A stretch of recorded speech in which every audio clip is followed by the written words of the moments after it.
dernière, 3 véhicules ont été incendiés devant la prison de Tarascon. Vers 5 heures ce matin, des individus escaladent le grillage du parking sécurisé du personnel pénitentiaire.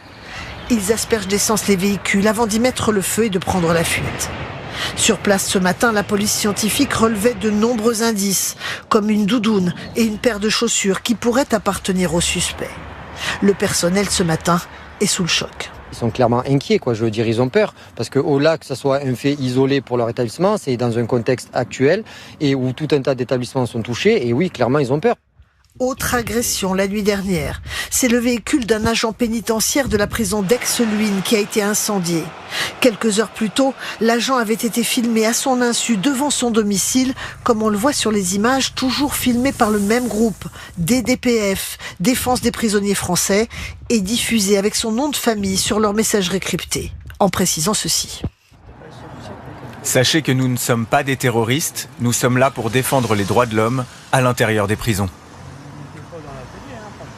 Toujours la nuit dernière, sur cette commune de Seine-et-Marne, c'est une surveillante pénitentiaire qui a été la cible de ce groupe. Au milieu de la nuit, dans sa cage d'escalier, un début d'incendie a pu être éteint in extremis. Et à l'extérieur, une voiture a été vandalisée. Ce matin, le garde des Sceaux réaffirmait la détermination de l'État. Il y a manifestement, on voit bien, des gens qui essaient de déstabiliser l'État en l'intimidant. C'est une intimidation grave et on essaye de voir si l'État va reculer. C'est ça qui se passe. Je pense qu'il faut prendre les choses avec beaucoup de fermeté. Une première interpellation a eu lieu ce matin dans l'Essonne. Les enquêteurs cherchent à vérifier l'éventuelle implication du suspect dans les attaques. Des attaques qui touchent donc aussi désormais des agents pénitentiaires dont les voitures et même parfois les domiciles ont été ciblés. Éric Pelletier avec Alexandre Porte et Philippe Lagone. Un logement attaqué, des véhicules brûlés ou vandalisés. Depuis 3 nuits maintenant, le même scénario et les mêmes cibles, les agents pénitentiaires visés directement. Ceux que nous avons rencontrés ont le sentiment qu'un cap vient d'être franchi dans la violence. Oui, on a tous peur. La peur, il est présent. La peur, il est présent, que ce soit à l'intérieur ou à l'extérieur. La peur, il est présent. Parce que nous, on s'est dit, bon, là, on sort du taf. Là, on veut juste rentrer chez nous.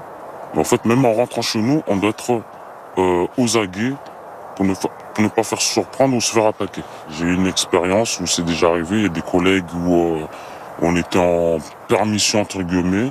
On était de repos. On va faire nos courses. Et il y a des anciens détenus qui ont reconnu le collègue. Et ça a failli très mal se passer. Pour les agents, les mêmes principes de précaution sont répétés depuis leur formation initiale. Pas de retour chez soi en uniforme, faire preuve de discrétion dans sa vie privée et ne pas s'exposer sur les réseaux sociaux.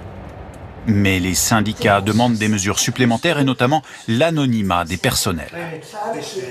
Et on sait qu'aujourd'hui, avec les réseaux sociaux, c'est tellement facile de retrouver quelqu'un avec son nom qu'il faut absolument que l'anonymisation devienne la règle qui permettra, à l'instar de ce qui se fait à la police nationale, d'avoir un matricule et de ne plus avoir écrit notre patronyme à chaque fois sur les procédures qu'on fait à l'intérieur des prisons.